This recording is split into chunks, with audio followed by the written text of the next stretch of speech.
Good morning. I won't film for long here because I'm walking down the road and I look weird. But hey, hi, it's Joe. It's December 2nd, and I'm on my way for a morning swim. Catch you later.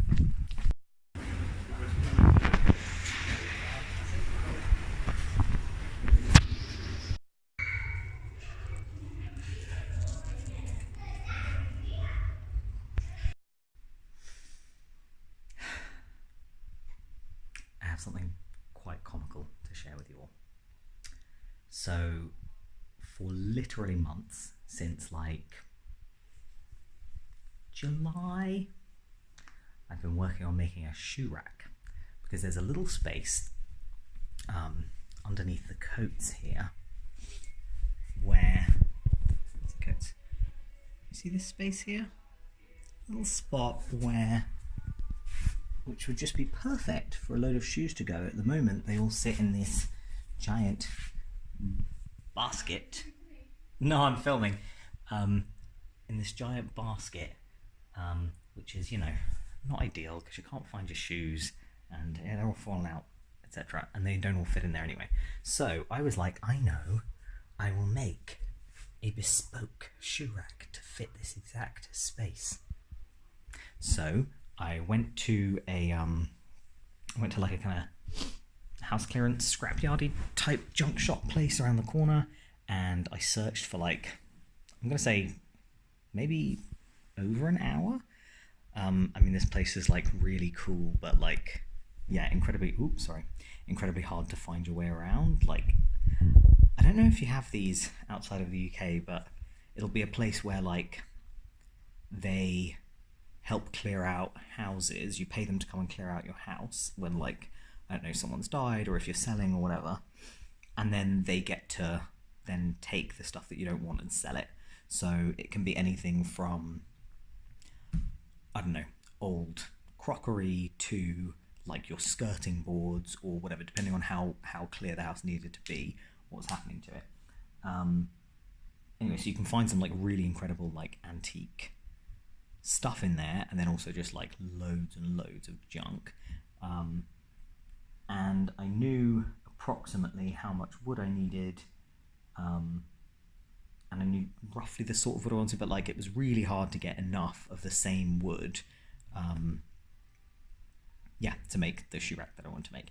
Anyway, eventually, after trawling through like 3 floors at least, 4 floors? No, 3 floors, and also this whole big like yard bit out back, I found my pieces of wood. I was very excited, and they're from a bench, I think. And he told me they're from like a bench, which you can see by like the shape of the wood. It's kind of like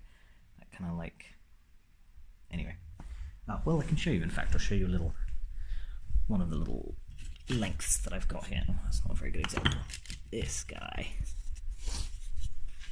So it's like this kind of wood. See that sort of shape?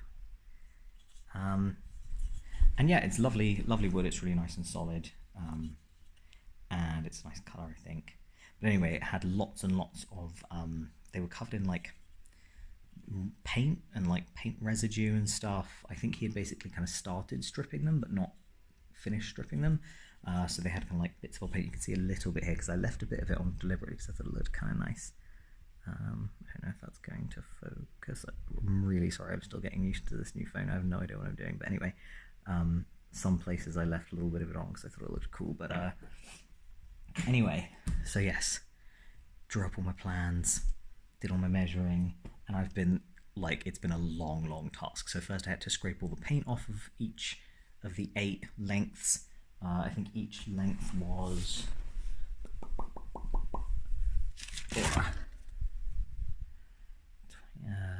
36 inches. No, I can't count. 46 inches. So I had 8 46-inch lengths of this stuff. I had to scrape all of this paint remains off of it, which was laborious, and I kind of like took me ages to figure out the best way to get it off. Initially I was trying to sand it off, which was stupid, and eventually like I used a paint scraper to scrape it off, clues in the name. And then I had to sand them all down. Then I realised that actually it probably needed some wood filler in places, so then I had to like do all the wood filler and then sand it all off, and then like do like a kind of finer sand, and then do all the cutting. I don't know if you're going to be able to see this at all, but this is like the plot of which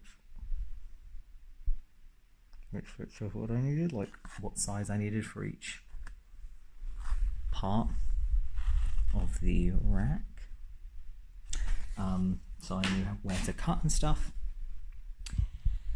Yeah, and then putting it together, figuring out how to, getting all my, yeah, it's been really fun.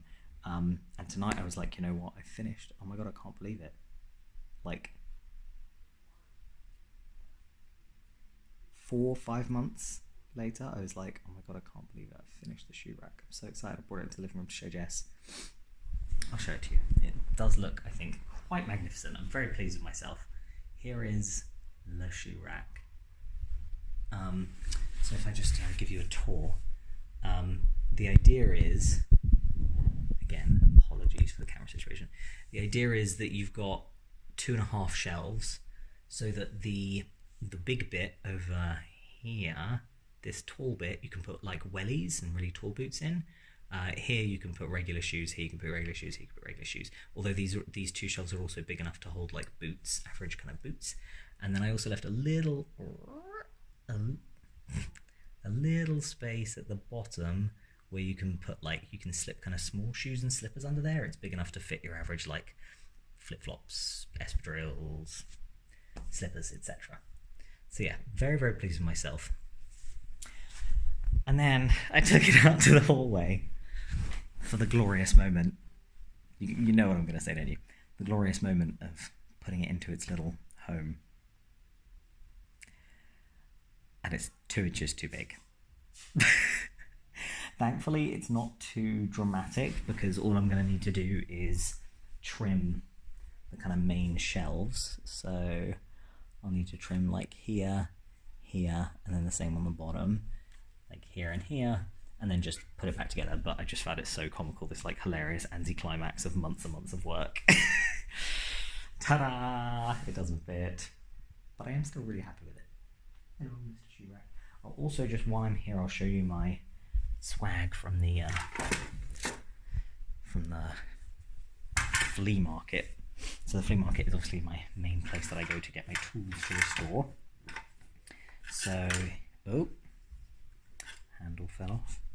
Don't be alarmed, that's supposed to happen with files, because you want to be able to use your handle for different kinds of files. So this is a nice little file. Can't wait to see what that wood is like. This cute little corkscrew.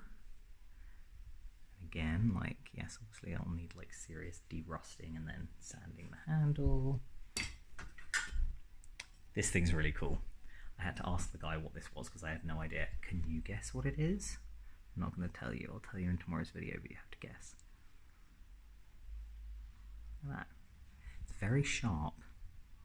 To be honest with you, I'm not 100% convinced that what he told me it was for is actually true, but as in, I think he might have just been winging it.